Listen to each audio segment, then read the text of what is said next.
महाराष्ट्रात सध्या केंद्र सरकारमार्फत राबवली जाणारी विशेष सखोल फेर तपासणी मोहीम सुरू आहे. राज्यात अतिवृष्टी आणि पूर परिस्थितीचा फटका या मोहिमेलाही बसलाय.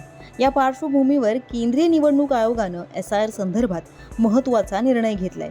त्यानुसार या प्रक्रियेला 10 दिवसांची मुदतवाढ आता देण्यात आली आहे. त्यामुळे सर्वसामान्य मतदारांना काहीसा दिलासा मिळालाय. निवडणूक आयोगानं जाहीर केलेला SIRचा हा सुधारित कार्यक्रम नेमका कसा आहे याबद्दल सविस्तर या व्हिडिओमधून जाणून घेऊयात.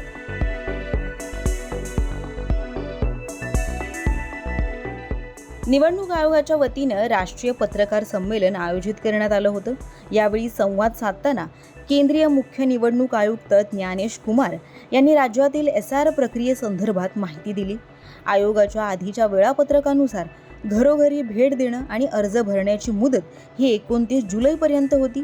ती वाढवून आता 8 ऑगस्टपर्यंत करण्यात आली आहे. जुलैच्या पहिल्या आठवड्यात राज्यात विविध ठिकाणी झालेली अतिवृष्टी आणि पूर परिस्थिती यामुळे मतदार नोंदणी अधिकाऱ्यांना मतदारांपर्यंत पोहोचताच आलं नव्हतं.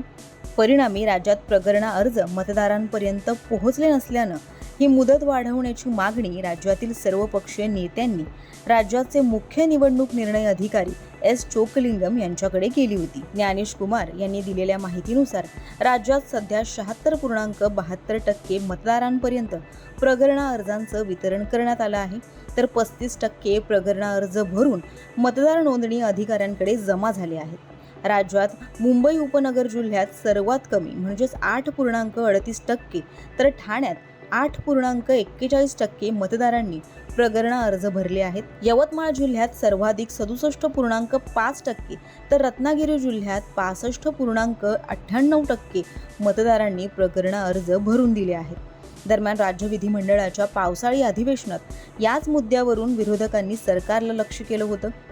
महिनाभर तरी आयोगानं मुदतवाढ द्यावी अशी मागणी सर्वच पक्षांनी राज्याचे मुख्य निवडणूक निर्णय अधिकारी S. चोक्कलिंगम यांच्याकडे केली होती. त्यानुसार त्यांनी केंद्रीय निवडणूक आयोगाकडे मुदतवाढीचा हा प्रस्ताव पाठवला.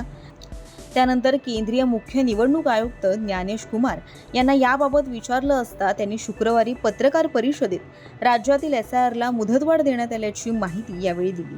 महत्त्वाचं म्हणजे आतापर्यंत देशातील 60 कोटी मतदारांचं SIR पूर्ण झाल्याची माहिती आयोगानं दिली आहे.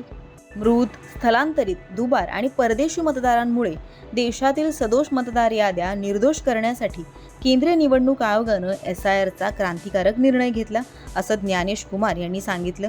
त्यानुसार विविध अडथळे आणि आव्हानांचा सामना करत ही प्रक्रिया पारदर्शक पद्धतीनं आणि संविधानातील तरतुदींनुसारच राबवली असून 60 कोटी मतदारांची SIR प्रक्रिया पूर्ण झाली आहे. महाराष्ट्र, कर्नाटक, दिल्ली आदी राज्यांमधील 30 कोटी मतदारांची SIR प्रक्रिया सुरू आहे. सप्टेंबर अखेरपर्यंत देशातील बहुतांश मतदारांची ही प्रक्रिया पूर्ण होईल असा विश्वास देखील ज्ञानेश कुमार यांनी व्यक्त केलाय. तर आमचं काम पारदर्शकच असून SIR नंतर ज्या ज्या राज्यात विधानसभा निवडणूक झाली तिथे लोकसभा निवडणुकीपेक्षा अधिक मतदान झाल्याचा दावाही त्यांनी केलाय. निवडणूक आयोगाच्या सुधारित कार्यक्रमानुसार मतदार केंद्रीय अधिकाऱ्यांमार्फत म्हणजेच BLO मार्फत ज्या गृहभेटी दिल्या जाणार होत्या त्याची मुदतवाढ आता 8 ऑगस्टपर्यंत करण्यात आली आहे. त्यानुसार मतदार केंद्राचं सुसूत्रीकरण हे 8 ऑगस्टपर्यंत असेल. त्यानंतर मतदार याद्यांची प्रारूप प्रसिद्धी ही 17 ऑगस्टला केली जाईल. दावे व हरकती दाखल करण्याचा कालावधी हा 17 ऑगस्ट ते 16 सप्टेंबरपर्यंत असेल. हे दावे व हरकती निकालात काढण्यासाठी 17 ऑगस्ट ते 15 ऑक्टोबरपर्यंतची मुदत देण्यात आली आहे. तर मतदार याद्यांची अंतिम प्रसिद्धी ही 19 ऑक्टोबरला केली जाईल. त्यामुळे पात्र मतदार आता या SIR प्रक्रियेतून वगळले जाणार नाहीत याची खबरदारी आता निवडणूक आयोगाकडून घेतली जाते.